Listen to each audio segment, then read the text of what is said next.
Atteindre un sommet, et pas n'importe lequel, le Mont Blanc, à bord d'un tramway. Tel était le rêve de quelques entrepreneurs du siècle dernier qui ont construit la voie du TMB. Si la guerre de 14-18 a mis un terme à l'aventure en limitant la longueur de la ligne à sa portion Saint-Gervais-le-Fayet-Le Nid-d'Aigle, celle-ci est encore exploitée de nos jours et des modélistes savoyards l'ont reproduit à l'échelle 0. Bonjour et bienvenue dans Aiguillage. Le tramway du Mont Blanc part à l'assaut du célèbre massif depuis sa base de Saint-Gervais-le-Fayet en Haute-Savoie, tout près de la gare SNCF. En un peu plus de 12 km, il gagne pas loin de 2000 mètres d'altitude. C'est le chemin de fer le plus haut de France. Son mode de traction est l'électricité, sa voie métrique et à crémaillère, car il s'agit de s'accrocher dans les portions du parcours où les rampes atteignent jusqu'à 24%.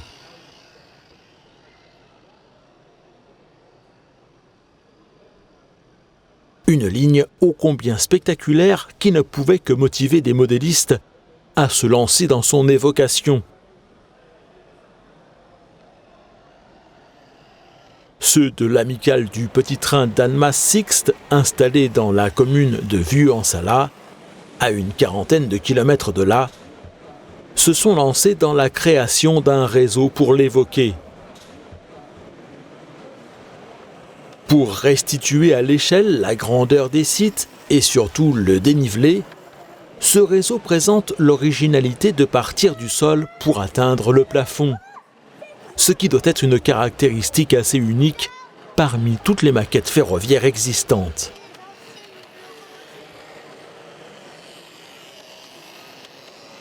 Bien sûr, il a fallu faire quelques concessions, et pour faire en sorte que le réseau puisse tenir sous le plafond de toutes les salles d'exposition où il est présenté, et de celles du club, les dimensions ont été légèrement compressées, mais pour de grandes parties du réseau, le dénivelé est ramené à l'échelle du 1/43e, exactement celui qui existe dans la réalité.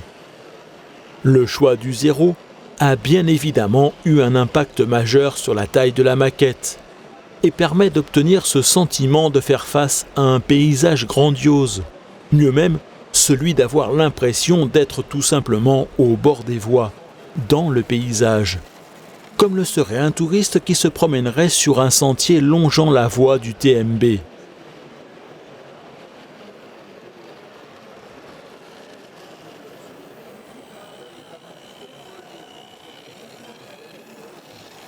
Mais le fait est que, curieusement, le projet de ce réseau est parti non pas de l'idée de reproduire une ligne emblématique, mais tout simplement de la construction de la maquette des 3 automotrices circulant sur la ligne.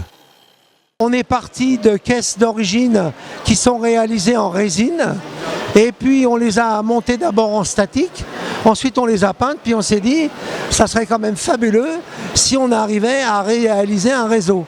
Alors après une année d'essai, etc., on a trouvé tout le matériel et on s'est tous mis au boulot pour réaliser cette magnifique maquette. Le projet est parti des motrices. Si on n'avait pas été en contact avec les 3 premières caisses, eh bien on n'aurait jamais réalisé ce réseau. La maquette, on a mis 3 ans pour la réaliser au niveau du décor, des automotrices, etc. Mais la mise au point de la crémaillère sur la maquette a nécessité une année de travail pour la mettre au point. Sur le réseau que vous voyez là, la crémaillère est fonctionnelle et sur le rail et sur les automotrices. Et ce n'était pas possible autrement, parce qu'étant donné la pente, s'il n'y avait pas eu de crémaillère, c'était impossible de monter. Il y a certaines pentes qui sont comme dans la réalité sur le TMB, jusqu'à 53%, sur une période très très courte. Donc il faut pouvoir grimper, c'était la seule solution.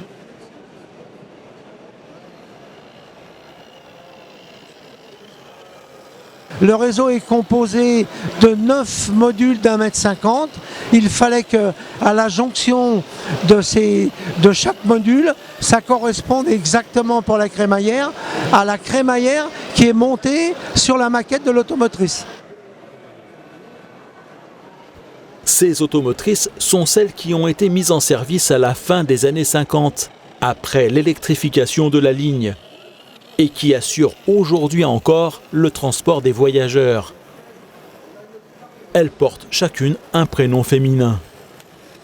Il y a Anne, qui est de couleur bleue et jaune que vous ne voyez pas là sur les réseaux. Il y a Jeanne, couleur bordeaux, qui vient d'arriver. Et il y a la Marie, qui est là, les anciennes couleurs des années 60, en crème et rouge. Et maintenant la Marie est en bleu, la Anne est en verte, et la Jeanne que vous voyez là monter sur le réseau est en bordeaux, comme la réalité. On doit ces prénoms à l'ingénieur d'époque qui avait eu l'idée de créer ces motrices. Et cet ingénieur avait 3 filles qui s'appelaient Anne, Jeanne et Marie. Voilà pourquoi ces motrices ont été baptisées dans les années 60, quand les motrices ont été mises en route. Actuellement, ce sont toujours les mêmes 3 motrices qui sont sur le service, plus un petit diesel pour les travaux.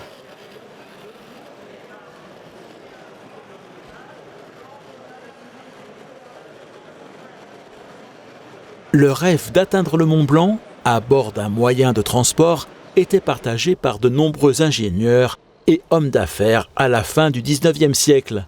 Et plusieurs projets furent envisagés. Celui d'un funiculaire qui aurait circulé dans une tranchée creusée sous les glaciers, ou encore celui d'un chemin de fer dont le parcours aurait été complété par un ascenseur menant au sommet. D'autres propositions de chemin de fer au départ de Chamonix, d'Ézouches ou de Saint-Gervais ont également été élaborées. C'est finalement celle d'un ingénieur des ponts et chaussées à la retraite, Henri Duportal, qui l'emporte. Il s'agit d'établir un tramway électrique partant du Fayet, passant par Saint-Gervais, le col de la Vosa et l'aiguille du Goutet. Ce projet privilégie un parcours à l'air libre et exposé au sud, afin de bénéficier de la fonte des neiges plus précoce sur ce versant du massif. Il est qualifié de tramway et fait l'objet d'une demande de concession établie en ce sens, car entre Le Fayet et Saint-Gervais, il emprunte une route départementale et un chemin vicinal. Les travaux commencent en 1905.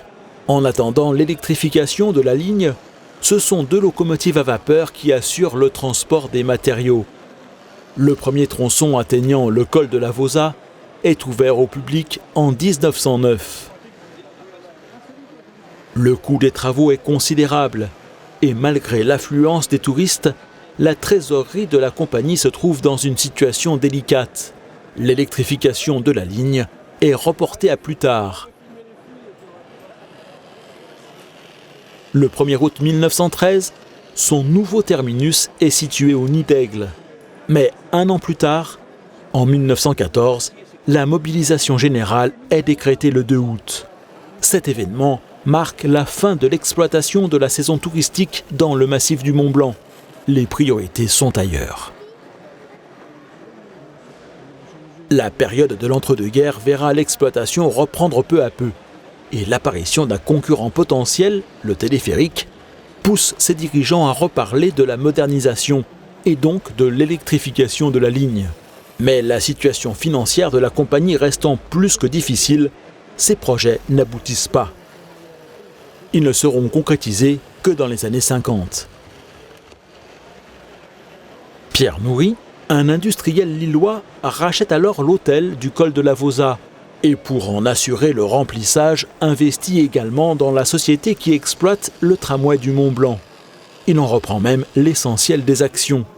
Grâce à cette augmentation de capital, les travaux d'électrification de la ligne sont entamés et 3 automotrices électriques sont commandées. Elles seront baptisées Anne, Marie et Jeanne. Elles assurent encore aujourd'hui les rotations, selon un roulement bien établi qui est reproduit sur la maquette du club des Amis du chemin de fer d'Annemasse-Sixte. Cette maquette fonctionne comme la réalité. Dans la réalité du TMB, chaque mécanicien dans les automotrices est relié par radio.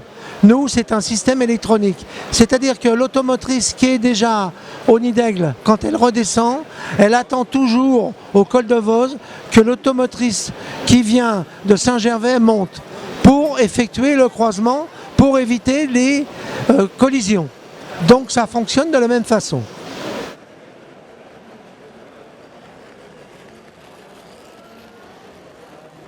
La ligne, c'était un sacré défi. La ligne a commencé à être construite en 1892.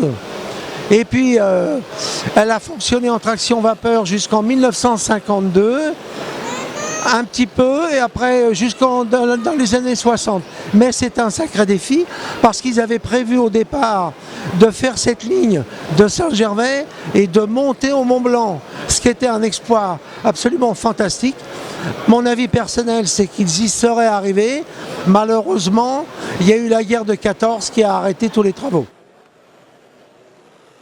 Des travaux qui pourraient reprendre très prochainement, non plus pour atteindre le Mont-Blanc, mais simplement pour concrétiser un projet qui permettrait de faciliter l'exploitation et qui existe lui aussi depuis très longtemps dans les cartons de la compagnie. Celui de rejoindre une zone plane pour y réaliser un nouveau terminus, 300 nouveaux mètres de voie qui pourraient bien pousser les auteurs de cette maquette à se remettre au travail. On est en train de se tâter, donc la maquette, vous avez 9 modules d'1,50 m, vous arrivez au Nid d'Aigle à une arrivée et la compagnie du Mont-Blanc a décidé de prolonger la ligne de 300 mètres pour arriver sur une partie plate. Alors on attend patiemment que les travaux soient faits. C'est une question de budget, de finances, mais je crois bien que lorsque la réalité sera faite, on agrandira notre réseau d'un module pour terminer sur une partie plate. Et je crois qu'on aura terminé notre boulot et essayer de faire partager tout ça avec le public.